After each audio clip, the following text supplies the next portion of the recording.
అందరికీ నమస్కారం. జై తెలంగాణ, జోహార్ ప్రజాయుద్ధ నౌక. జోహార్ జోహార్ పాట వాడతా, కానీ ఇక్కడ ఎంత మందికి మాట్లాడే రైట్ ఉందో లేదో నాకు తెలియదు, కానీ అందరికంటే ఒక్క ఆవగింజంత మాత్రం నాకే ఎక్కువ ఉందని నేను ఫీల్ అవుతా. సీన్ అన్నా నువ్వు సపోర్ట్ ఎక్కువ ఉండు, లేకపోతే పోతా. ఎందుకంటే ఇలా అందరం ఇంతమందిని వేదిక మీద చూస్తుంటే, చిన్నప్పుడు తెలంగాణ కోసం గద్దర్ తాత శాంతి యాత్ర చేసినప్పుడు వీళ్ళందరినీ కలిసి మేమందరం ఒక వేదిక మీద ఆడినోళ్ళం, పాడినోళ్ళం, వీరందరూ ఇక్కడ ఉన్న వాళ్ళందరూ నన్ను ఎత్తుకొని తిరిగినోళ్ళు. చాలా సంతోషం అనిపిస్తుంది. చాలా మంది గద్దర్ లాగా కమిట్మెంట్ తోటి ఉండడం, గద్దర్ లాగా అద్భుతంగా బతకడం, గద్దర్ లాగా గొప్పగా బతకడం అనేది ఎవరితోటి కాదు. ఇది ఒప్పుకున్న వాళ్ళందరూ రెండు చేతులు పైకి లేపు ఒకసారి గట్టిగా సపోర్ట్లు కొట్టాలి. ఎందుకంటే గద్దర్ అనేటోడు ఒక్కడే, 100 గద్దర్లు లేవు, ఒక్కటే గద్దర్. ఎందుకంటే ఆయనంత కమిట్మెంట్ గా గోషేసుకొని గొంగడేసుకొని పల్లె పల్లె తిరిగి తెలంగాణ కోసం, బడుగు బలహీన వర్గాల కోసం యుద్ధం చేసింది ఒక ప్రజాయుద్ధ నౌక. కాబట్టి ఆయన మనవరాలుగా, ఆయన నన్ను ఎప్పుడు మనవరాలుగా మీ తెలంగాణకి తెలంగాణ ప్రపంచానికి నన్ను పరిచయం చేసిండు. కాబట్టి మీ అందరి కోసం భద్రం కొడుకో నా కొడుకో కొమ్రన్న, జరా పైలం కొడుకో నా కొడుకో కొమ్రన్న. నా కోసం కాకపోయినా మీరందరూ ఆ పెద్ద మనిషి కోసమైనా గట్టిగా అందరం చప్పట్లు కొడదాం పాట అయిపోయే వరకు. రిక్షా ఎక్కే కాడ దిగే కాడ తప్పుడు కాడ మలుపు కాడ పైలం కొడుకో నా కొడుకో కొమ్రన్న, జరా భద్రం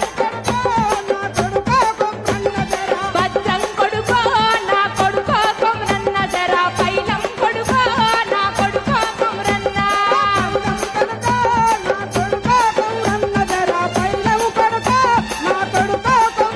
రిక్షా ఎక్కే కాడ దిగే కాడ తప్పుడు కాడ మలుపు కాడ పైలం కొడుకో నా కొడుకో కొమ్రన్న, జరా భద్రం కొడుకో నా కొడుకో కొమ్రన్న.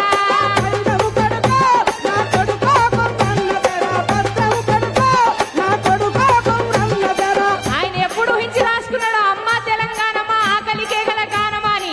మళ్ళా తెలంగాణ ఆకలి కేకల గానమే అయింది. అందుకంటున్నాం, అమ్మ నీకు వందనాలమ్మో, కమ్మ నీ ప్రేమ నీదమ్మో.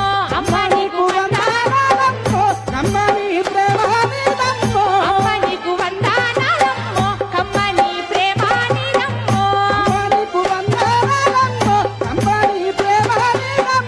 ఎట్టలా మట్టి తిప్పవో, ఎట్టలా మట్టి తిప్పవో, కాయిదోళ్ళ కాండ్ర కొట్టలివి. అమ్మ తెలంగాణమో ఆకలి కేకల గానమా, అమ్మ తెలంగాణమో ఆకలి కేకల గానమా. అమ్మ నీకు వందనాలమ్మో, అమ్మ నీ ప్రేమ నీదమ్మో.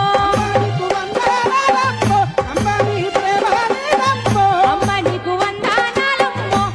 నీ ప్రేమ నీదమ్మో. చుట్టుముట్టు సూర్యపేట, నట నడుమ నల్లగొండ, నువ్వుండేది హైదరాబాదు, దాని పక్కన గోలుకొండ. గోలుకొండ కిలా కింద ఏమైతుందన్నాడు గద్దర్. గోలుకొండ కిలా కింద నీ గోరిగ